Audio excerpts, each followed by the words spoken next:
Hey now, it's the Rob from 1061 KISS FM. Here on my solo run with the Enhancement talent, I have eliminated my tag team partner Eric Cornish. I am here doing my solo run. So soak it in. This week, you're going to have just me, and next week, you're going to get Eric Cornish's solo run. So here we go. Last night was the WWE Money in the Bank pay-per-view.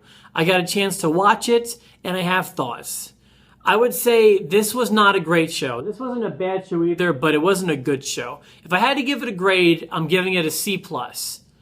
Maybe a B-, but no, I'm going to stay with a C+. And let me tell you why. This show was very sloppy in a lot of ways. It was not a very organized show. For starters, they only had 4 announced matches going into the show. That's not very much. In fact, that's typically about half of the announced matches you have going into a show. So the matches that did happen, A, felt like they were thrown together last minute, which they probably were, and B, they felt like they were reruns to me. I feel like I've seen Big E and Rusev. I've seen him wave the flag before, and I'm not sure how much I'm still caring about that, although I do like this Rusev character. I feel like I've seen Adam Rose fight Paul Revere or whoever it was, Damian Sandow, over and over again. I felt like those matches felt like Raw to me.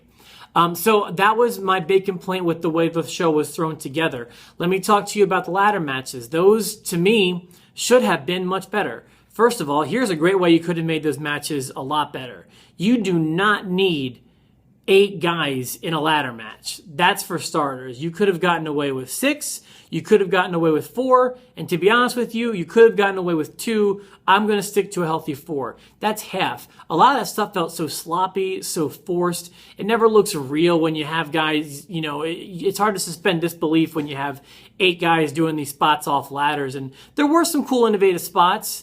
I thought the bump of the night was Seth Rollins falling onto the ladder. That was kind of sandwiched between the ladder and the ropes, and he was bouncing around like a pinball. I thought that was cool. I thought the spot with Cesaro and the ladder tipping over but landing on the other ladder that was supporting it like a kickstand was cool stuff. But still, a lot of times when they were preparing to do spots off ladders, in my head, I was coming up with like better ways they could have gotten around it. I felt like sometimes people were waiting for their cues, for people to tip them over.